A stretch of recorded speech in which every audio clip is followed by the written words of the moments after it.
देखिए इकोनॉमी हम पढ़ते हैं 6 पिलर में।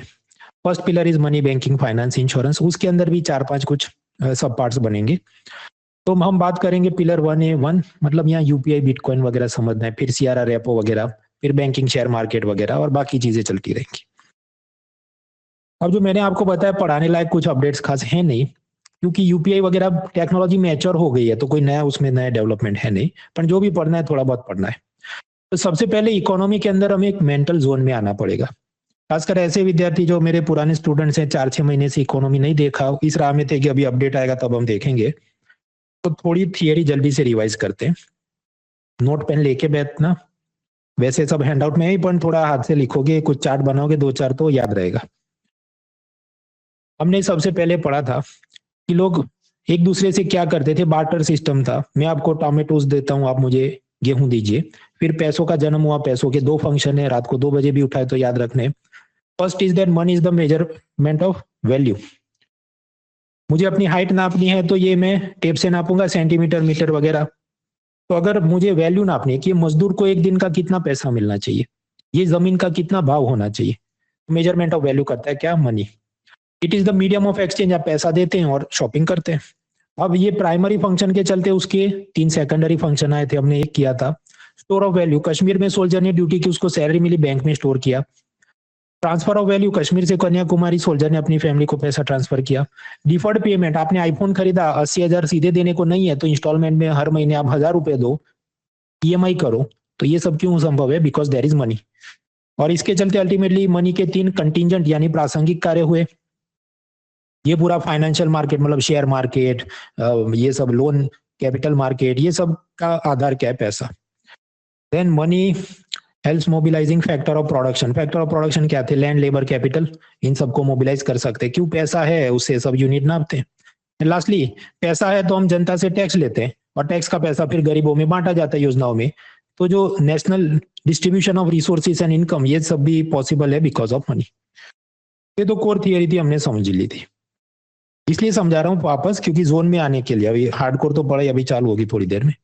फिर हमने देखा था Fiat money and legal tender. Fiat money क्या था भाई? कोई भी राजा रानी सरकार, केंद्रीय बैंक जारी करे, कि जैसे 500,000 के डीमोनेटाइज नोट या अमेरिका का डॉलर, ये सब फियाट मनी है, क्योंकि सरकार ने, सेंट्रल बैंक ने जारी किए थे। 2,000 का नोट भी फियाट मनी है, सेंट्रल बैंक ने जारी किया, आरबीआई ने। ये ट्रम्प का भी मीम कॉइन है, क्या है? अभी 30 मिनट के बाद वो सेशन तक हम पहुंचेंगे। या बिटकॉइन देख लो, तो वो सरकार ने जारी नहीं किया, तो वो फियाट मनी नहीं है। लीगल टेंडर क्या था? वो ऐसा पैसा है कि भारत में आपने लोन लिया बैंक ऑफ बड़ौदा से, और आपको लोन चुकाना है, तो बैंक ऑफ बड़ौदा ने वो एक्सेप्ट करना ही होगा, स्वीकार करना ही होगा, वो मना नहीं कर सकता। तो अब लीगल टेंडर आप सोचने बैठो, 500 और 1,000 के जो डीमोनेटाइज नोट है तो मना कर देगा ना बैंक, तो वो लीगल टेंडर नहीं है। डॉलर करेंसी भी भारत में लीगल टेंडर नहीं है। बैंकर कहेगा भाई रुपये में पैसा दो। 2,000 का रुपया वैसे चलन में से, सर्कुलेशन में से आरबीआई ने हटा दिया, but it is illegal tender, ऐसा आरबीआई की वेबसाइट कहती है। तो खिचड़ी मत करना। 500 और 1,000 के नोट जो 2016 में हुए थे, वो डीमोनेटाइज हुए थे। जबकि ये वाली ऐसी चीज है कि अभी भी आप जाओ तो वो एक्सेप्ट कर लेगा। लास्टली ये ट्रम्प का मीम कॉइन या बिटकॉइन, तो भाई स्वाभाविक है, भारत में ये लीगल टेंडर नहीं है, कोई इसको लोन में बैंक वाला एक्सेप्ट नहीं करेगा। तो सबसे पहले ये जो मनी का एवोल्यूशन, कमोडिटी मनी था, मेटालिक मनी था, मेटल कॉइन में full bodied coin, token coin, वो सब देखा था। फिर ये पेपर करेंसी आई, फियाट मनी, लीगल टेंडर क्या, अभी मैंने आगे की स्लाइड में आपको बताया। उसके बाद सब digital payment, bank money, chequebook, UPI, ये सब आया। और फिर फाइनल स्टेज ऑफ एवोल्यूशन है ये बिटकॉइन। और रिजर्व बैंक भी चाहती है हम भी डिजिटली पैसा जारी करें, central bank digital currency, so that we had seen. अब यहां पर चेकबुक में एक नया अपडेट आया, वो देख लेते हैं। और दोस्तों, इस वीडियो में आगे बढ़ने से पहले मैं आप सबसे बताना चाहता हूँ कि अगर आप भी आईएएस बनने का सपना देख रहे हैं तो आप ले सकते हैं अनअकैडमी का यूपीएससी सब्सक्रिप्शन, जहां पर आप प्रिपेयर कर सकते हैं विद इंडियाज टॉप एजुकेटर्स, जहां आपको करेंटली मिल रहा है flat 60% off plus up to 12 months का फ्री एक्सटेंशन। और दोस्तों, ये वही यूपीएससी सब्सक्रिप्शन है जिसने 70 प्लस सिलेक्शंस दिए हैं यूपीएससी सीएससी 2023 में, जहां आपको मिलता है जीएससी सेट और टेस्ट सीरीज का एक्सेस, साथ ही access to all batches and courses. हमारे कई सारे नए बैचेस शुरू हो रहे हैं दोस्तों, एक 12 अप्रैल को, एक 11 अप्रैल को, अलग अलग टारगेट ईयर्स और अलग अलग लैंग्वेजेस में हमारे सारे बैचेस अवेलेबल हैं। अभी जाइए और एनरोल करिए। और दोस्तों, आप साथ ही एनरोल कर सकते हैं Unacademy civil services championship test यानी यूसीएससी टेस्ट में, जो कि होगा इस संडे यानी 13 अप्रैल को 11 AM सुबह 11 बजे और शाम को 5 बजे। यहाँ पर आप IPL box tickets, iPad, Samsung tablets और स्मार्ट वॉचेस जीत सकते हैं, और साथ ही जीत सकते हैं up to 100% scholarship Unacademy subscription में। इसके साथ ही दोस्तों, आप अपनी तैयारी को भी आंक सकते हैं इस टेस्ट में, तो ज़रूर जाइए और इसमें एनरोल करिए। सारी लिंक्स डिस्क्रिप्शन में है। और चलिए अब आगे बढ़ते हैं। चेक के अंदर 3 पार्टी होती है, सेंडर है, रिसीवर है और बैंकर जो इस चेक को क्लियर करे। अब मान लीजिए ये अनअकैडमी के फाउंडर रोमन सैनी मुझे पैसा भेजे चेक के रूप में, और मैंने ये बैंक में जमा किया SBI अकाउंट में, फिर बैंकर उसको पोस्ट ऑफिस में डाले, पोस्ट ऑफिस वाला वापस एक्सिस ब्रांच जो बेंगलुरु में उधर भेजे, और फिर वो रोमन सैनी का पैसा कट करके मुझे दे। ये पहले चेक क्लियरेंस सिस्टम थी। फिर हमने पढ़ा था कि अब ये काम क्या होता है कि मैंने बैंक में चेक जमा किया, वो उसकी स्कैन कॉपी बना के इमेज भेज देंगे अहमदाबाद से बेंगलुरु, उस चीज को कहते हैं चेक ट्रंकेशन सिस्टम। यहां तक हम लोगों ने पढ़ा था। फिर ये सबसे फायदे क्या थे आप जानते हैं कि मान लीजिए रोमन ने मुझे 50,000 का चेक दिया और मैं कुछ मैजिक मार्कर से वो 5 लाख कर दूं, तो उससे बचाने के लिए उन्होंने किया कि भाई आप फोटो भी रोमन ने खींच के जमा कर देना चाहिए एक्सिस बैंक में, ताकि जब मेरा कॉपी जाए तो वो मिला देगा और फिर रिजेक्ट हो जाएगा अगर मैंने बदमाशी की है। यहाँ तक हम ऑलरेडी पिछले कई सालों से पढ़ रहे हैं। इसमें नया क्या आया? नया ये आया, ये जो ऐसी रिक्शाएं होती हैं उसमें एक बैठे तो वो नहीं चलाएगा, वो कहे नहीं अभी 12, 15, 25 बैठने दो, फिर मैं चलाऊंगा ताकि मुझे अच्छी आमदनी हो, मेरा एफिशिएंट काम हो। सिमिलरली मान लीजिए मैंने SBI अहमदाबाद में चेक जमा किया कि इसको आप बेंगलुरु भेजो, इसकी इमेज और मेरा पैसा क्लियर करो, लेकिन वो कहने नहीं, तुम तो ये कहे ना अभी लंच ब्रेक में एक आदमी का काम कैसे देख सकते हैं, अभी 10-15 और जमा होने दो, फिर शांति से एक साथ स्कैन करके मैं भेजूंगा, ऐसा एक एक मैं नहीं भेजूंगा। As a result what will happen, check में डिपॉजिट करूं अहमदाबाद, पर बेंगलुरु की ब्रांच तक उसका इमेज पहुंचने में 1-2 दिन लग जाए, सेटलमेंट में टाइम लगे। तो अब रिजर्व बैंक क्या चाहते कि नहीं भाई ऐसा नहीं, इसको जल्दी जल्दी खत्म करो। तो उसके वास्ते अब क्या है कि पहले होता था कि 1-2 दिन बाद आपका सेटलमेंट होता था, या जिसको वो बोलते थे T+1 सेटलमेंट। अब ये बोला है कि जैसे ही आए तो कुछ घंटे के भीतर ही आप स्कैन करके भेज दो और सब सेटलमेंट निपटा दो। तो ऐसा RBI ने ऑर्डर दिया है, तो that for the term remains in news. अब कुछ लोग खिचड़ी करेंगे, CTS क्या, पॉजिटिव पे क्या, T+1 सेटलमेंट क्या, तो ये पुराने जो अपने वीडियो है फिर से आराम से देखो, नोट पेन लेके देखो। अभी तो सिर्फ मुझे एक ही अपडेट आपको बताना था कि T+1 सेटलमेंट और जल्दी जल्दी काम हो, ऐसी सब बात हुई, जो क्या है मैंने अभी आपको बता दिया। उसके बाद UPI में थोड़े बहुत डेवलपमेंट आए, बहुत नहीं थोड़े बहुत, क्योंकि मैंने आपको बताया अब ये टेक्नोलॉजी मैच्योर हो चुकी है, तो नए नए इसमें बहुत चीजें नहीं आती। एक बार जल्दी से याद कर ले UPI क्या था। UPI क्या है? मनी ट्रांसफर की टेक्नोलॉजी। तो अब एक मोबाइल से दूसरे मोबाइल में आप पैसा ट्रांसफर करते हैं, लेकिन वो पैसा पड़ा किधर है? Where is your money? The money is inside a bank account. Full form याद रखना, UPI stands for unified payment interface. और ये किसने बनाया? NP से, उसका भी फुल फॉर्म याद रखना, national payment corporation of India. ये हमने देखा था। फिर दूसरा आया कि देखो कई बार ये होता है कि पैसा आपका बैंक अकाउंट में, आप फिर इधर पेटीएम से दूध खरीदार स्कैन पे करते हैं, बैंक सर्वर में ग्लिच है, काम नहीं हो पा रहा है, तो इन्होंने एक नई टेक्नोलॉजी निकाली, UPI लाइट। वो ऐसा कि आपका ये जो पेटीएम ऐप है, इसके अंदर ये लोग एक नया ऐप वॉलेट बना देंगे, UPI वॉलेट। तो बैंक अकाउंट से जो भी आप अपने 2,000 इधर ट्रांसफर करो और फिर आप पे करो, तो बैंक सर्वर का एरर है, कनेक्टिविटी इश्यू, उससे आपको मुक्ति मिल जाएगी। तो दैट इज UPI लाइट। फिर तीसरी चीज की मान लीजिए आपके पास स्मार्टफोन नहीं है, तो आप पेटीएम वगैरह तो इंस्टॉल नहीं कर सकते, आपके पास पुराना नोकिया का बेसिक फीचर फोन है, नंबर पैड वाला, तो वहां पर भी UPI की मनी ट्रांसफर टेक्नोलॉजी कैसे यूज करे, उसके लिए वो एक नया चीज लेके है जिसको बोला UPI 1, 2, 3। अब यहाँ पर हर एक में आप प्रतिदिन कितना ट्रांजेक्शन कर सकते हैं, एक ट्रांजेक्शन में कितना पैसा भेज सकते हैं, आपका ये जो UPI लाइट वॉलेट है उसमें कितना पैसा रख सकते हैं, उसके ये लिमिट्स थे। अब RBI ने पिछले साल क्या किया, इसको थोड़ा बढ़ा दिया है। हालांकि I would not lose sleep over this. IAS की परीक्षा में देखे तो इतना वो बारीक भी नहीं जाते, लेकिन फिर भी कोई और एग्जाम में या इवन इन IAS एग्जाम, वो प्रोफेसर नया कोई आ जाए, उसको मस्ती चढ़े और आपको परेशान करना चाहे, तो ये नए लिमिट्स हैं याद रहे तो भी ठीक है, नहीं याद रहे तो बाकी सब्जेक्ट तैयार करो। आपके ऑब्जर्वेशन के लिए मैंने हैंडआउट में आपको दे दिया है। दूसरी एक फीचर आई, जैसे मुझे अपनी साइकिल की सर्विस करानी थी और फिर क्योंकि घर से वो बहुत दूर है तो उसने साइकिल वापस रिक्शा में भेज दिया और फिर मुझे पैसे उसको देने थे। मैंने कहा मैं क्या करूं? उसने कहा ये मेरा नंबर है, आप मुझे पैसा ट्रांसफर करो। तो पेटीएम या कोई भी ऐसे ऐप में आप उसका नंबर लिखो साइकिल रिपेयर वाले का, तो वो मुझे फोटो और नाम दोनों दिखा, गजेंद्र सिंह जाला, और मैं जानता हूं कि यही आदमी है। तो फिर मैं उसको जो 500-700 ट्रांसफर करने में कर दूंगा। इस चीज को हम कहते हैं बेनिफिशियरी अकाउंट लुकअप फैसिलिटी। यानी कि आप जब किसी को पैसा ट्रांसफर कर रहे हैं यूपीआई और पेटीएम वगैरह से, तो उसका फोन नंबर डालते हैं तो आपको बताएगा इसका क्या नाम है, क्या फोटो, कुछ दिखाएगा आपको। इससे 2-3 फायदे हैं। फ्रॉड रोक सकते हैं।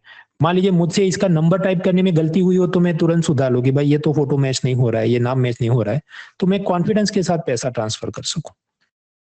तो यूपीआई जो टेक्नोलॉजी है और उसके भी अंदर जो आईएमपीएस टेक्नोलॉजी है, इसमें तो ये बेनिफिशियरी अकाउंट लुकअप फैसिलिटी पहले भी थी। 2024 में अक्टूबर में आरबीआई ने रिफॉर्म लिया, उसके बाद भी है। लेकिन मनी ट्रांसफर की कुछ और टेक्नोलॉजी, जैसे बैंकों की वेबसाइट में लॉगिन करके आप नेफ्ट और आरटीजीएस के द्वारा पैसा जो ट्रांसफर करते थे, तो पहले उसमें बेनिफिशियरी अकाउंट लुकअप फैसिलिटी नहीं थी। आपने वो लंबा लंबा अकाउंट नंबर लिखा, बाकी फिर भगवान भरोसे ही आपको पैसा ट्रांसफर करना, ये उम्मीद में कि सामने वाला वही होगा। आपसे कोई नंबर लिखने में गलती हो गई तो आपको पता ही नहीं चलेगा जब तक सामने असल पार्टी कंप्लेन नहीं कि भाई पैसा तो आया नहीं। लेकिन अब आरबीआई ने कहा कि देखो आरटीजीएस और आईएमपीएस के अंदर भी ऐसी बेनिफिशियरी अकाउंट लुकअप फैसिलिटी हम लोग लागू करेंगे, ऐसा बोला है। अभी तक हुआ नहीं। कल ही मुझे कुछ पैसे भेजने थे तो नेफ्ट या एसबीआई में तो वही चला, उनका लंच ब्रेक ही है सर्वर पे। कुछ लोग को याद नहीं आ रहा भाई नेफ्ट आरटीजीएस क्या है। यार पैसा ट्रांसफर करना था ना तो बैंकों से पैसा ट्रांसफर करो, नेफ्ट था 30-30 मिनट पे सेटलमेंट, सीधे करोड़ों रुपए ट्रांसफर करने आरटीजीएस अलग से। एनपीसीआई का चलता है ये सब, मोबाइल से पैसा transfer, instant settlement, IMPS, UPI वगैरह, वी हैव स्टडीड दिस। हाँ, तो उसी के अंदर ये जो नेफ्ट आरटीजीएस है, यहाँ पर भी बेनिफिशियरी अकाउंट लुकअप फैसिलिटी की सुविधा होगी। देन यूपीआई में और क्या, देखिए यूपीआई के नाम पे ऑलरेडी जो डेवलपमेंट होने थे बड़े बड़े वो हो चुके हैं। यूपीआई 123 भी, यूपीआई लाइट, भीम, ओवरड्राफ्ट, नाज, ई रूपी कूपन, ये सब हम पहले पढ़ चुके हैं। नए डेवलपमेंट 3-4 ही है। मान लीजिए फादर का यूपीआई उन्होंने सब अपने मोबाइल ऐप में डाला है, पैसा उनके बैंक अकाउंट में होगा, डैड्स बैंक अकाउंट। अब मान लो कि उनकी बेटी या बेटा शहर में पढ़ने गया और वो वहां पर हॉस्टल में रहती है और उधर उसको जो छोटे मोटे खर्चे हो, कुछ जरूरत पड़े, तो एक तो काम ये हो कि हर बार बेटी वो कुछ स्कैन करे दुकान में जाके और फिर पापा को फोन करे कि पापा आप ओटीपी भेजो या ऐसी कुछ, दैट इज टीडियस। तो क्यों ना उसको सेकेंडरी अकाउंट बना के दे दिया जाए कि जो लिंक होगा उसके फादर के अकाउंट से और फादर का अकाउंट लिंक होगा मतलब असल में बैंक के साथ। तो अब इसको कुछ लिमिट डाली होगी कि भाई 10,000 से ज्यादा स्पेंडिंग नहीं। तो फिर ये अपना ही मोबाइल और उसके अंदर अपने यूपीआई अपने फोन नंबर से ट्रांसफर करे और पापा के पैसे कटते रहे, ऐसा सिस्टम भी कर रही है। तो इसको बोला गया डेलीगेटेड पेमेंट्स। हालांकि मुझे ये सब चीजें इतनी काम की नहीं लगती तो ये अपडेट पैक में मैंने रखा नहीं, पर फिर भी मैं बता रहा हूँ अगर वो कुछ पूछे। यूपीआई के बारे में ऑलरेडी वो 1-2 बार तो पूछ ही चुके हैं, तो अब I think they will go to some other topics. UPI की मदद से आप ऑनलाइन पेमेंट करते हैं तो उसमें ये सब इनकम टैक्स, जीएसटी, एक्साइज, ये सब भी भरा जा सकता है। 5 लाख रुपए तक भर सकते हैं, ऐसा ये लोग बोलते हैं। हालांकि मैंने 1-2 बार ट्राई किया तो ये तो 20-30 हजार के अंदर भी इसके तो एरर ही चलते हैं। तो पता नहीं वो कहाँ, वो शायद मंगल या कोई और ग्रह पे चलते होंगे। फिर आप नॉर्मली एटीएम से पैसा विड्रॉ करना है, अब क्या करेंगे, अपना डेबिट कार्ड इंसर्ट करते थे। लेकिन इसमें भी अब कि आप एटीएम में सब कोड डालो तो इधर आपका कुछ बार कोड या कुछ आएगा, आप उसको स्कैन करो और यूपीआई वाला आप अपना जो ऐप है उसमें कमांड दो तो आपका पैसा विड्रॉ कर सकते हैं। उसी तरह आपको अपना पैसा डिपॉजिट करना है तो कुछ एटीएम मशीन ऐसे होते हैं कि उसमें आप पैसा डिपॉजिट भी कर सकते हैं। अब उसके लिए भी फिर आपको अपना डेबिट कार्ड या कुछ तो डालना होगा ये बताने के लिए कि भाई मेरे अकाउंट में ये पैसे रखना है, और वहां पर भी ये यूपीआई से कुछ कर सके, ऐसे खेल हो रहे हैं। But again these are small small technical developments, इसका कोई बहुत सीन बनता नहीं है एमसीक्यू में मेरे हिसाब से। यूपीआई से मैं आप आपस में हम पैसा ट्रांसफर कर सकते हैं मोबाइल ऐप के द्वारा। लेकिन क्यों ऐसा ना किया जाए कि भारत की यूपीआई लेके टूरिस्ट गया मलेशिया में ट्रांसफर कर सके, फिलीपींस में, सिंगापुर, थाईलैंड में। तो ऐसा एक प्रोजेक्ट नेक्सस बनाया गया है। किसने बनाया है ये याद रखना है, बैंक फॉर इंटरनेशनल सेटलमेंट, जो कि स्विट्जरलैंड के अंदर बैठती है, ट्रायल मोड में, कि भारत और कुछ एशिया के देश हैं आपस में उनके टूरिस्ट या जो भी लेना देना है करते रहे। That is project nexus. तो मोबाइल पेमेंट के बारे में हमने देखा था, बहुत कुछ देखा था फुल लेंथ क्लासेस में, उसमें ये छोटे मोटे ही अपडेट्स हैं पूरे साल के अंदर। उसके बाद हमने देखा था कार्ड पेमेंट सिस्टम्स, कि जैसे हर एक मर्चेंट हर एक बैंक के साथ कहाँ टाई अप करता फिरेगा, तो बीच में ये कुछ पेमेंट गेटवे आ गए, वीजा, मास्टर कार्ड वगैरह। तो वो एक तरफ मर्चेंट से टाइप करते हैं, एक तरफ बैंकों से टाइप करते हैं, और फिर आप ये सब क्रेडिट कार्ड, डेबिट कार्ड लेते हैं और आप शॉपिंग करते हैं। अब यहाँ पर आप देखो तो बैंक तो एक ही है, ये देखो ये भी एसबीआई का कार्ड है, ये भी एसबीआई का कार्ड है, लेकिन एक जगह पर आप नीचे देखो मास्टर कार्ड उसका सर्विस प्रोवाइडर है और दूसरी जगह वीजा उसका सर्विस प्रोवाइडर है। अब कुछ बार क्या दिक्कत आएगी कि कस्टमर को लगे कि मैं जो भी शॉपिंग मॉल में जाता हूं, मैं फॉरेन ट्रिप पे गया तो वहां तो इसके बहुत डिस्काउंट और कैशबैक ऑफर नहीं चल रहे थे, मास्टर कार्ड के कम चल रहे थे, वीजा के ज्यादा चल रहे थे, तो मैं फंस गया महसूस करता हूँ, आई एम स्टक, मुझे ये कार्ड नहीं चाहिए, मुझे शिफ्ट करके आप वीजा वाला कार्ड दे दो। ऐसी उसकी इच्छा हो सकती है, लेकिन अब तक क्या था, ऐसा वो चेंज नहीं करने देते थे, आप एक बार लिया तो फंस गए आप। लेकिन आरबीआई ने सब बैंकर्स को कहा कि अगर कोई कस्टमर चाहता है, उसकी इच्छा है कि मुझे चेंज करना है, कि मास्टर कार्ड नहीं वीजा नहीं रुपए वाला चाहिए, तो उसको तुम अलाउ करो। तो that is a new development. एक क्वेश्चन पूछा, मुझे भी इसका जवाब नहीं पता था जब तक यूपीएससी ने पूछा, क्योंकि ये बहुत बड़ी बड़ी हेडलाइंस नहीं बने थे, इन्होंने पूछा, फिर सर्च करना पड़ा। मैं आपको पहले तो 30 सेकंड देता हूं, आप क्वेश्चन पढ़ो, फिर मैं वोटिंग लाइन खोलता हूं।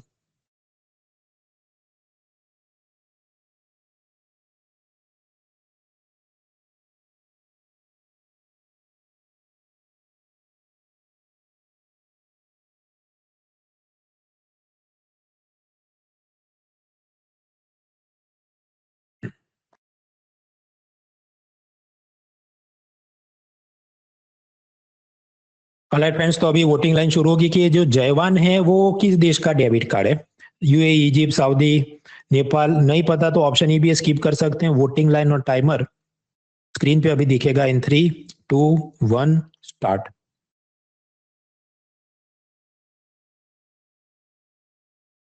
अपूर्व, अनिमेश, नदीम, याग्निक, अनिर्बन, विशाखा, रवीना, मारिया, प्रशांत, मयंक, कलिशा, मधुकर, तबीश, तनय, नीलू, निष्ठा, यगिका, रोहन, सौरभ, प्रभात, सोनल, नवीना, राहुल, विशाल, अभिषेक, शिवा, रिया, संजीत, सोनिया, वंशिका, पवन, छवि, सर्वोदमन, प्रभात, ईशिता, विश्वरतन, रितेश, हेमंत, अकबर, रफी, आदित्य, अमर, चैतन्य, अभिजीत, अनिकेतन, अध्यक्ष करेक्ट आंसर्स। देखिए हुआ ये कि एक बात चल रही थी कि एनपीसीआई और यूएई आपस में सब क्रॉस बॉर्डर सेटलमेंट, कि हम इधर से उनका सब सामान मंगाए तो रुपये में पेमेंट करेंगे, वो अपनी लोकल करेंसी में करेंगे, ये सब चल रहा था। लेकिन जैसे भारत में रुपए कार्ड डेवलप किया है एनपीसीआई ने,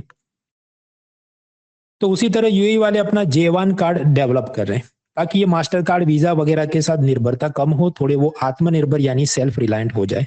और भारत की ये संस्था आप जानते हैं एनपीसीआई, जिसने रुपये बनाया, उसी ने ये J1 बनाने में मदद की।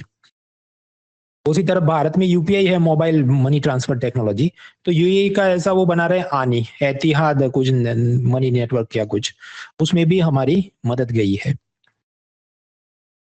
नाउ दिस थिंग J1, तो मतलब जवाब क्या है J1, मतलब J1 जो है तो वो किसका है, यूएई का है। सीएपीएफ 2024 में पूछा, मुझे नहीं पता था, उसका कारण ये क्या, बड़े newspaper Indian express, the Hindu में उसकी खास चर्चा कुछ दिखी नहीं, फिर ये पूछा, फिर मैं सर्च करने बैठा तो पीआईबी में एक बार आया था। इसका मतलब कि पीआईबी अलग सब्जेक्ट है, और अब माँ बाप, भाई बहन, पति पत्नी सब छोड़ के हमको पीआईबी का सब घुस जाना चाहिए उसमें, that is not efficient way. तो यार जिनका सही हुआ उनको बहुत बधाई, जिनका गलत हुआ और उन्होंने स्किप नहीं किया तो उनको ये सोचना चाहिए भाई तुक्के नहीं मारने थे। एक्यूरेसी इज इंपॉर्टेंट, और सब कुछ भी पढ़ के जाए तो भी ये हो सकता है। तो आप समझिए ये तो एकदम प्योर फैक्ट है, यहाँ एलिमिनेशन का कोई स्कोप है नहीं। J1 तो यूएई, इजिप्ट, नेपाल, सऊदी कुछ भी हो सकता था। So it is better to skip such things if you have zero idea. ये एक आप सबक ध्यान रखें, खासकर असल आईएएस एग्जाम में। आगे एक मुद्दा पेटीएम नेगेटिव न्यूज में रहा। अब जैसे फोटोशॉप एक सॉफ्टवेयर है, आप अपने कंप्यूटर में इंस्टॉल करते हैं, तो आपने उसका लाइसेंस लेना पड़ता है। आपके लाइसेंस तो बंदूक का लेना होता है, गाड़ी का लेना होता है, इसका क्या लाइसेंस लेना पड़ेगा ना। एडोबी जो कंपनी है जिन्होंने सॉफ्टवेयर डेवलप किया, उनसे आप लाइसेंस लेते हैं, उनको पैसे देते हैं, and then they give you some serial key या कोड जिससे आप ये सॉफ्टवेयर यूज करते हैं। तो लाइसेंस को कंफ्यूज ना करो कि लाइसेंस सिर्फ पिस्तौल का या गाड़ी का या बैंक का हो सकता है, लाइसेंस सॉफ्टवेयर का या टेक्नोलॉजी का भी हो सकता है। अभी बात यह है कि जो भी हम लोग यूपीआई वगैरह टेक्नोलॉजी यूज करते हैं, तो असल में मान लीजिए आपने गूगल पे, अमेजोन पे, पेटीएम, ये कुछ भी आपने इंस्टॉल किया है और आप ट्रांसफर कमांड देते हैं कि यूपीआई से पैसा ट्रांसफर करो। असल में वो कमांड तो जाते हैं एनपीसीआई को, और एनपीसीआई आगे बैंकों से पैसा कट करके किसी का पैसा किसी को भेजती है। तो यहाँ पर ये गूगल पे, अमेजोन पे, ये सबको आप क्या कहेंगे? थर्ड पार्टी एप्लीकेशन प्रोवाइडर्स, यानी टीपीएपी। इन सब लोगों ने एनपीसीआई से लाइसेंस लेना पड़ता है कि आप हमको ये तार जोड़ के दो या जो भी कनेक्शन सब दो एक्सेस, ताकि हमारे यूजर जब कमांड दे वो कमांड आपके पास जाएगा और आप बैंकों से पैसा कट करके भेजना। तो इसे कहते हैं थर्ड पार्टी एप्लीकेशन प्रोवाइडर। अब यहां पर भी सबके कोटे होते हैं। वो ऐसा कि गूगल पे को बोला होगा कि दिन में आपके 10 लाख से ज्यादा ट्रांजैक्शन नहीं आने चाहिए, व्हाट्सएप को बोला होगा तुम्हारे 5 लाख से ज्यादा नहीं आने चाहिए। ऐसे कोटा उनके होते हैं, वरना क्या बहुत ज्यादा एक ही प्रोवाइडर से आएगा तो इसका सब सर्वर जैम हो जाएगा। तो there are some limits also. अब बात ऐसी है कि जो भी गूगल पे, अमेजोन पे, पेटीएम, ये सब लोगों ने किसी बैंक के साथ पार्टनर करना पड़ता है। मान लो एक्सिस बैंक, फिर वो लोग एनपीसीआई के साथ अपना कंबाइन वो लाइसेंस लेके आते हैं और वो फिर अपना सब ट्रांसफर का खेल करते हैं। अब पेटीएम का आप केस समझो। पेटीएम किसी का भाई और किसी की जान है, मतलब कि वो खुद के अंदर एक ऐप भी है पैसा ट्रांसफर करने वाला, और खुद के अंदर वो एक बैंक भी है, पेमेंट बैंक। तो ये क्या करते थे कि देखो हम खुद ही ऐप भी हैं और बैंक भी हैं, तो हमारा तो आप एनपीसीआई को बोलेंगे आप हमारा लाइसेंस अब अप्रूव कर दो और दे दनादन हमको एंट्री दे दो, और उनका काम चल रहा था। लेकिन फिर 2024 में आरबीआई ने काफी हथौड़े मार दिए पेटीएम को, क्योंकि सब कांड हो रहे थे, केवाईसी ठीक नहीं करा था, एक ही के पान कार्ड नंबर से 10,000 अकाउंट खोले थे, ब्लैक का पैसा व्हाइट करने में, मनी लॉन्ड्रिंग में मदद कर रहा था। आरबीआई ने कुछ हथौड़े मारे इनको। अब एनपीसीआई ने फिर कहा पेटीएम को कि भाई तुम्हारा सब बैंक वाला हम एक्सेस रोक रहे हैं, हमको जम नहीं रहा है, तो अगर तुमको ये जो टीपीएपी लाइसेंस चाहिए तो फिर तुम किसी और बैंक के साथ सब कनेक्ट करके आओ बोल के फिर वो गया जो भी एक्सिस के पास, एचडीएफसी के पास, और वो सब खेल कर रहे हैं। So that was the controversy. एक दो लाइन में आपको जो समझ आ गया काफी है, उससे ज्यादा दिमाग खर्च करना नहीं है। मैं अब अपने माँ बाप या भाई बहन, हवा पानी खुराक सब कुछ छोड़ के इसमें घुस जाऊंगा, ऐसा ये है नहीं टॉपिक। बताया इसलिए क्योंकि फिर आप जब पीटी 725 वगैरह वैसे पढ़ने की जरूरत है नहीं, पण आप पढ़े और फिर आपको फोमो आए, फियर ऑफ मिसिंग आउट, की ये तो बताया नहीं था, तो मैंने बता दिया। Personally I don't think it is greatly important. UPSC को पूछना भी होगा तो एक आध लाइन में वो पूछेगा ये TPAP licence is associated with what, तो ये मनी ट्रांसफर, एनपीसीआई, ऐसा एक दो कीवर्ड याद है तो काफी है। ओके, सो पेपर मनी, हालांकि उसमें कुछ जानने लायक था नहीं नया। बैंक मनी, चेकबुक में वो सेटलमेंट का नया सिस्टम जाना, यूपीआई के 2-3 छोटे छोटे अपडेट्स देखे। अब हम आते हैं लास्ट सेगमेंट विच इज कि क्रिप्टो करेंसी, बिटकॉइन वगैरह में क्या जानने लायक है, मीम कॉइन कुछ नया निकला है वगैरह देखना है। थोड़ी थियरी फिर से रिकैप कर लेते हैं कि ये वर्चुअल या डिजिटल करेंसी क्या है, कि पेपर नहीं डिजिटल स्वरूप से जारी किया। ऐसा तो सरकारी भी हो सकता है ना, सॉवरेन, जैसे आरबीआई के हम डिजिटली जारी करेंगे, सेंट्रल बैंक डिजिटल करेंसी यानी सीबीडीसी, और कुछ प्राइवेट प्रोग्रामर हैकर के हम भी अपना कुछ निकालते हैं तो उसे हम क्या कहें, प्राइवेट क्रिप्टो करेंसी, जैसे बिटकॉइन, डॉजकॉइन वगैरह। बिटकॉइन किसने बनाया? सतोशी नाकामोटो नाम का कोई प्रोग्रामर था। आप बिटकॉइन कैसे हासिल कर सकते हैं? ऑप्शन ए, आप एकदम पावरफुल पीसी खरीद लो, उसमें सॉफ्टवेयर इंस्टॉल करो, उससे माइनिंग करो तो आपको बिटकॉइन मिलेगा। ऑप्शन बी, आप जिसके पास बिटकॉइन है उसको कुछ आप बेचो, अपना पिज्जा, पाव भाजी कुछ उसको खिलाओ और सामने वो आपको बिटकॉइन में पेमेंट करे, तो ऐसा सेलिंग गुड्स एंड सर्विसेज द्वारा भी आप बिटकॉइन हासिल कर सकते हैं। या ऑप्शन सी, कि आपके पास डॉलर हैं, रुपये हैं, तो जिसके पास बिटकॉइन है उसको दे दो वो पैसा और वो आपको बिटकॉइन दे दे, जैसे कि $1 लाख दे दो और सामने वाला आपको एक बिटकॉइन दे दे। तो there are 3 ways to acquire bitcoin, और बाकी ऐसी जितनी करेंसी है। इसमें एक टर्म चर्चा में थी बिटकॉइन हाल्विंग, हालांकि ये भी मुझे बहुत काम की नहीं लगती, पर आपके दिल की तसल्ली के लिए मैं बताता हूँ। देखिए, आप जब क्रेडिट कार्ड डेबिट कार्ड से पेमेंट करते हैं कोई भी शॉपिंग मॉल में जाके, तो वो नेटवर्क कौन चला रहा है? वीजा, मास्टर कार्ड, रुपए वगैरह लोग चला रहे हैं। तो धर्मशाला तो खोली नहीं है ना, कहीं से तो वो भी फीस लेते होंगे, तो वो 2 जने से फी लेते हैं। दुकानदार से वीजा मास्टर कार्ड फी लेता है, जिसे हम कहते हैं मर्चेंट डिस्काउंट रेट यानी एमडीआर फीस। सामने कस्टमर यानी कार्ड होल्डर से भी वो एनुअल फीस लेता है कि 499, 599, 4000, 5000 फी हो सकती है। हालांकि उसमें टर्म्स कंडीशन होती है कि आप साल में 1 लाख रुपए का शॉपिंग करोगे तो आपकी ये 500 रुपए की फी हम माफ कर देंगे। तो ये जो वीजा मास्टर कार्ड है वो तो फीस ले रहे हैं दुकानदार से भी और ग्राहक से भी। अब उसी तरह जिन देशों में बिटकॉइन कुछ जनता यूज करती है, सामने दुकानदार भी एक्सेप्ट करते हैं, जैसे अल साल्वाडोर वगैरह देश हैं, तो बिटकॉइन का जो नेटवर्क चल रहा है हवा में, जो उसके सर्वर है, कौन पैसा भर रहा है? कोई तो चला रहा है। How are they running this system? क्योंकि सर्वर, इलेक्ट्रिसिटी बिल, इंटरनेट कुछ तो होगा, कोई तो खर्चा कर रहा होगा, तो कौन करेगा? तो सतोशी नाकामोटो ने जब ये बिटकॉइन डेवलप किया तो उसने ये कहा कि देखो, ये जो पूरी टेक्नोलॉजी हमें चलानी है 24/7, इसके सब सर्वर और नेटवर्क इसका ऑनलाइन रहना चाहिए। तो जो बिटकॉइन माइनर्स, मतलब जिनके पास पावरफुल पीसी है, तुम 24 घंटे अपना पीसी चलाते रहो और मैं तुमको कुछ कमीशन देते रहूंगा ये पूरी सिस्टम चलाने का। तो समझो आप जो बिटकॉइन से शॉपिंग करो, लेकिन ऊपर जो सर्वर चला रहा है कोई माइनर, जो पूरी ब्लॉकचेन को मेंटेन कर रहा है, उसे रिवॉर्ड या कमीशन के रूप में कुछ कॉइन्स मिलते हैं। पहले ऐसा था कि 50 कॉइन मिलते थे उसको, फिर आधा कर दिया कि 25 कॉइन मिलेंगे, फिर और आधा कर दिया, करते करते अब और आधा कर दिया। इस चीज को कहते हैं बिटकॉइन हाल्विंग। ये बिटकॉइन की पूरी ब्लॉकचेन या नेटवर्क चलाने वाले जो लोग थे, इनको कितना कमीशन मिलता था तो वो पहले से आधा कर दिया। ऐसी ये सिस्टम है, इसको बोलते हैं बिटकॉइन हाल्विंग। हालांकि ये भी इतना मुझे काम का लगता है, दिल की तसल्ली के लिए आपको बताया। अभी डोनाल्ड ट्रंप ने आके ये कहा कि मैं बिटकॉइन स्ट्रेटेजिक रिजर्व बनाऊंगा। बात ऐसी है कि जब भी ऑयल सस्ता मिले तो हमने सऊदी से, दुबई से खरीद लेना चाहिए और फिर गुफाओं के अंदर उसको स्टोर करना चाहिए। अब के गुफा में क्यों स्टोर करना है? बाहर रखेंगे तो गर्मी में और उसको इवेपोरेट हो जाएगा, बाष्पीभवन। गुफा में रखोगे तो टेम्परेचर कंट्रोल है, पाकिस्तान उस पर एयर स्ट्राइक करे तो भी वो थोड़ा छुपा के रहा होगा, तो सुरक्षित है। तो असल में भारत सरकार ये कर रही है, स्ट्रेटेजिक ऑयल रिजर्व बना रही है। इससे फायदा क्या? जब इमरजेंसी हो जाए, युद्ध हो जाए और बाहर से ऑयल नहीं आ रहा है, तो हम अपना यूज कर सके। तो ऐसा ही कुछ सोच के ट्रंप क्या बोल रहा है कि हम बिटकॉइन स्ट्रेटेजिक रिजर्व बनाते हैं। मतलब या तो ट्रंप सरकार खरीद ले, हालांकि उसका प्लान है हम खरीदेंगे नहीं बाहर से। जो अपराधी हैं, ये ड्रग कार्टेल वाले, नारकोटिक्स ड्रग का गैंग चलाने वाले, टैक्स इवेडर्स, कर चोरी करने वाले, जिन्होंने बिटकॉइन में पैसा छुपाया था, तो यूएस फेडरल गवर्नमेंट ने करीब इसके जो भी 2 लाख यूनिट्स उनके पास है, और डॉलर में कन्वर्ट करके बोलो तो करोड़ों, बिलियंस के अंदर उनके पास है। तो ये ट्रंप कुछ ऐसा ऑर्डर जारी कर रहा है कि इससे हम लोग एक बिटकॉइन स्ट्रेटेजिक रिजर्व बनाएंगे। इसके क्या फायदे? कि मान लो अभी बिटकॉइन का भाव चल रहा हो $1 लाख, भविष्य में हो जाए $1.5 लाख, तो अमेरिकन सरकार यही बिटकॉइन दूसरे इन्वेस्टर को बेचेगी और प्रॉफिट आ गया, उससे सरकार अपना जो भी स्टाफ को सैलरी देनी है, डोनाल्ड ट्रंप गरीब कल्याण योजना चलानी है, प्रेसिडेंट डोनाल्ड ट्रंप किसान सम्मान निधि चलानी है, वो जो उसको करना है वो उसकी योजना चला सके, जनता पे ज्यादा टैक्स का बोझ नहीं लगे, सरकार का जो घाटा होता है फिजिकल डेफिसिट वो कंट्रोल में रहे।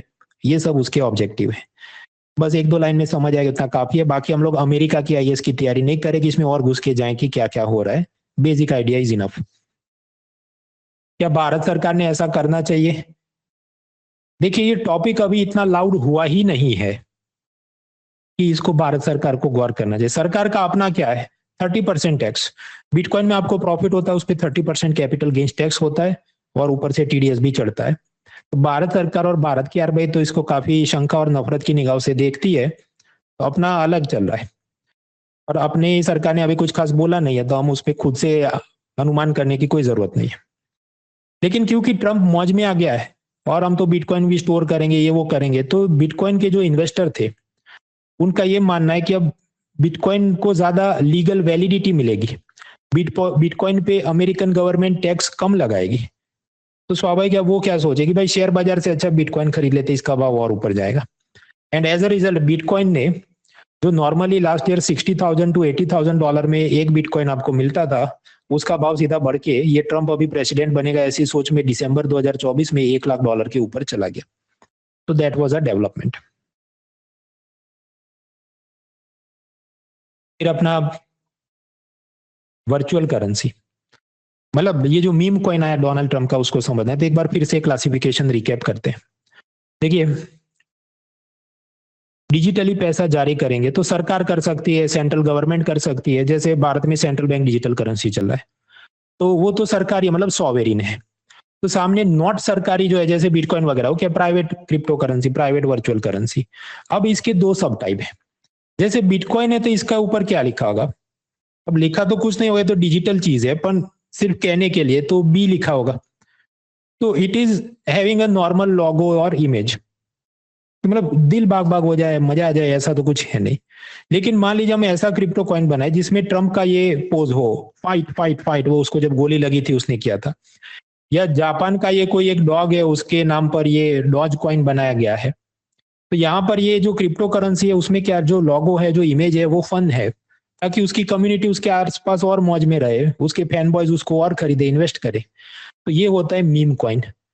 ये ना तो फियाट मनी है, ये ना तो लीगल टेंडर है, बस ऐसे ही बनाया लोगों ने, और जो है पागल जनता उसको यूज करती है, खरीदती है। तो दैट इज मीम कॉइन्स। तो मीम कॉइन भी समझो बिटकॉइन जैसा ही है, फर्क इतना है कि उसके चेहरे पे कुछ नुमा चीज है, कुछ आनंद आए ऐसी चीज है। अदर देन दैट इसमें बहुत कुछ जाने लायक नहीं। ट्रम्प प्रेसिडेंट बनाए थे, इसके नाम का बिटकॉइन, उसकी वाइफ का भी, कुछ मेलेनिया का भी ऐसा कॉइन बनाया है। जो लोग इस पे बहुत पागल हो गए तो इसको भी $50 लेके खरीद रहे हैं वगैरह वगैरह, पर इसके पीछे कुछ इंट्रिंसिक वैल्यू नहीं है, पीछे कोई सोना चांदी रखा नहीं है, ना सरकार ने जारी किया, ना सरकार इसका बैकिंग कर रही है। तो that is meme coin, so it is just like bitcoin. अब खिचड़ी मत करना, नॉन फंजिबल टोकन मुझे एक बार फिर से रिपीट करना पड़ेगा, क्योंकि यहां तक पहुंचते हैं तो लोग फिर खिचड़ी करते हैं, तो फिर एनएफटी क्या। Let me go this slide.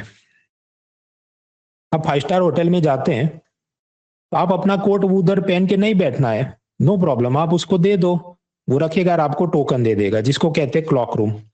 उसी तरह होटल में आपको कार पार्किंग खुद नहीं करनी, वैले पार्किंग होती है, तो आप उसको चाबी दे दो और वो कार पार्क कर देगा।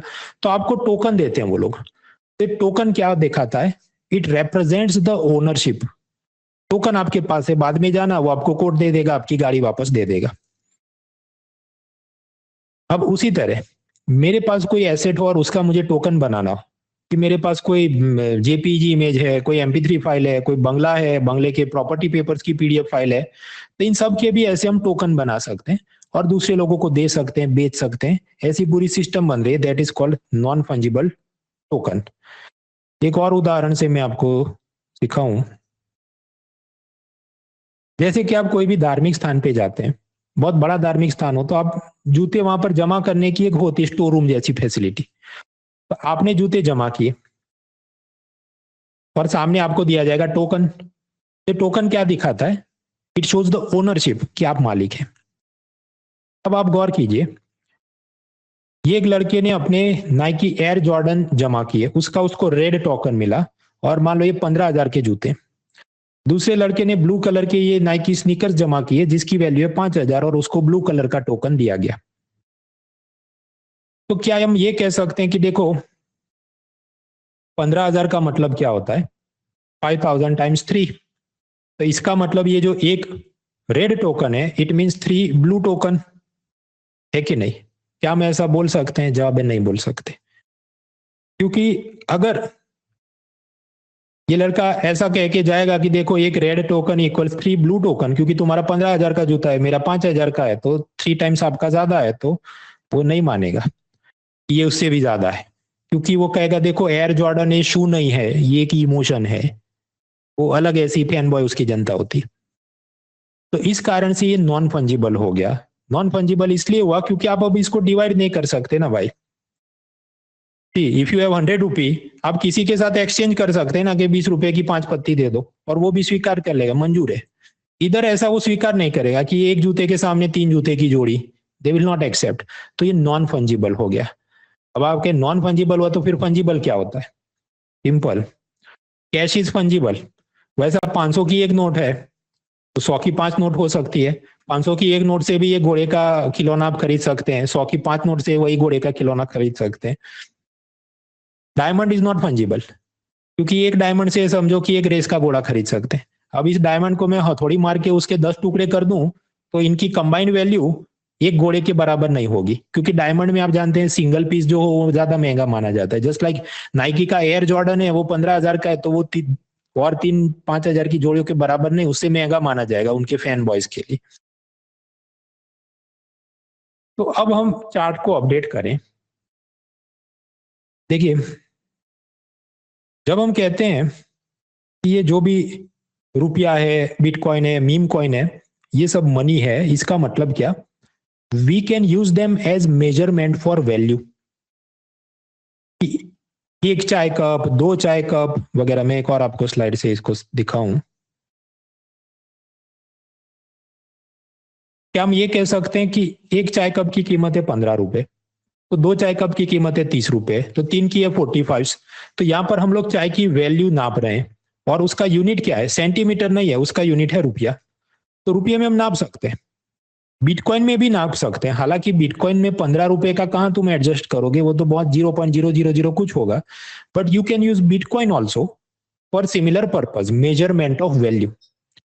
लेकिन क्या आप ये बोल सकते हैं कि देखो, एक चाय का कप मतलब एक क्रेडिट कार्ड, 2 चाय का कप मतलब 2 क्रेडिट कार्ड, 3 चाय का कप मतलब 3 क्रेडिट कार्ड? नो, क्योंकि क्रेडिट कार्ड खुद में करेंसी नहीं है। वो ऐसा है, वो तो एक खाली ग्लास है जिसमें आप पैसा भरते हो।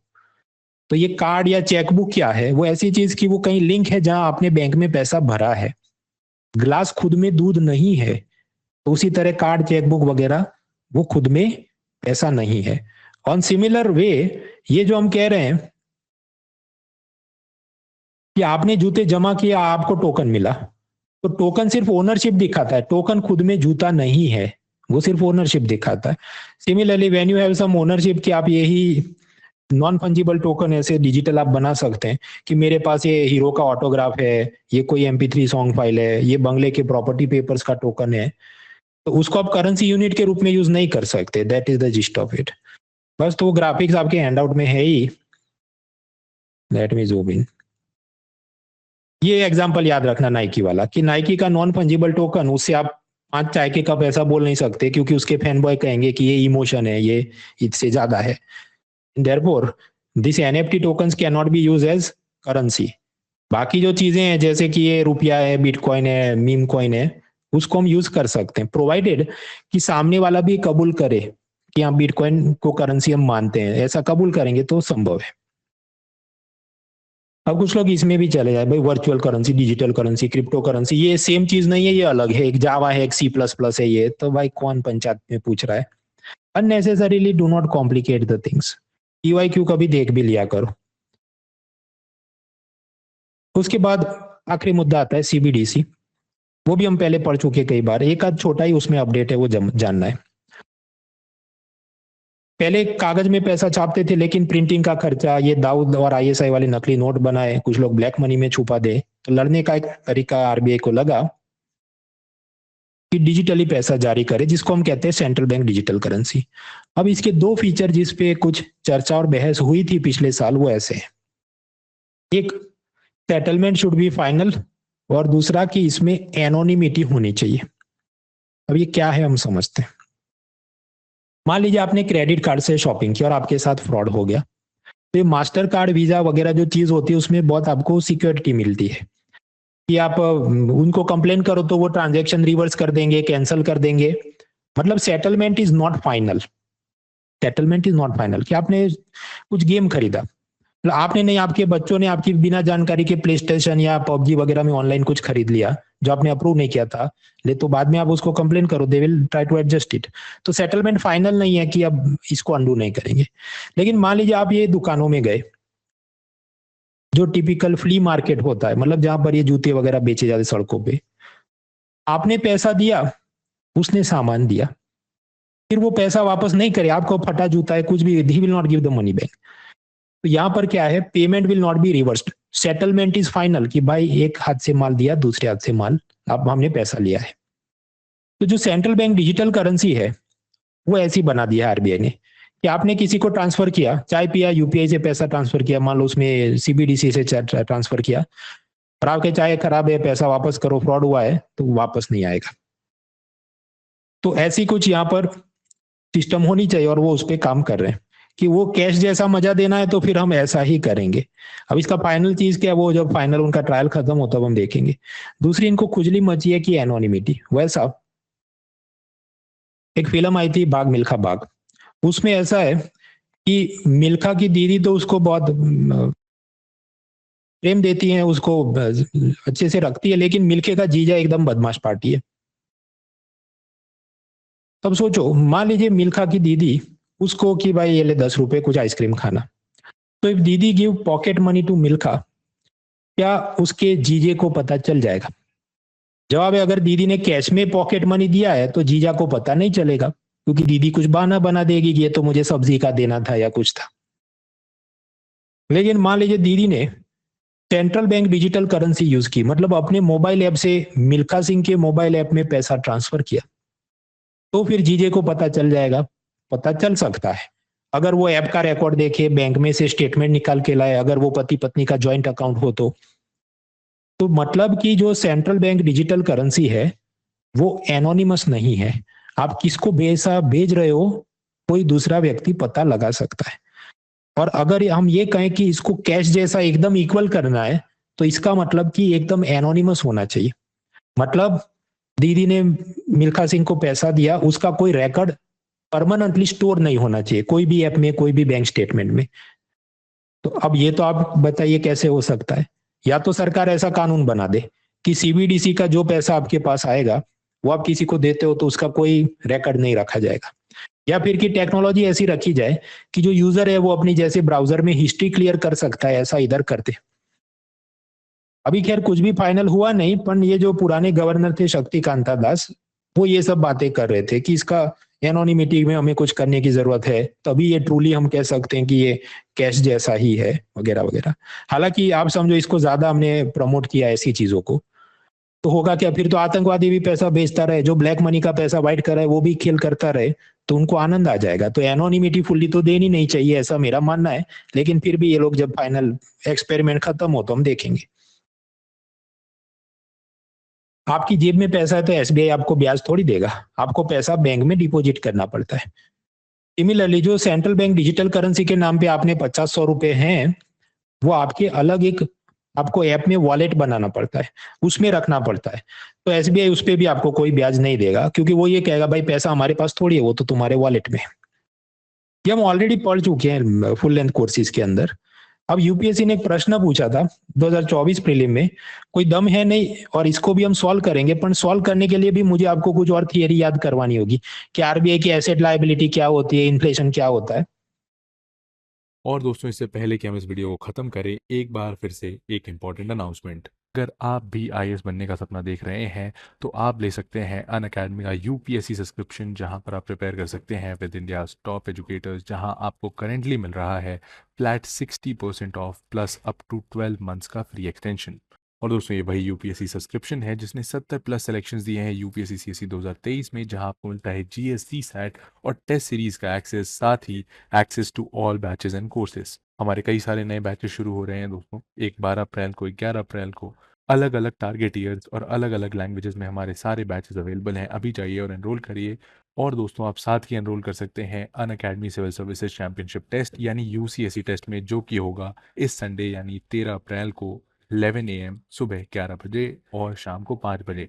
यहाँ पर आप IPL box tickets, iPad, Samsung tablets और स्मार्ट वॉचेस जीत सकते हैं, और साथ ही जीत सकते हैं up to 100% scholarship Unacademy subscription में।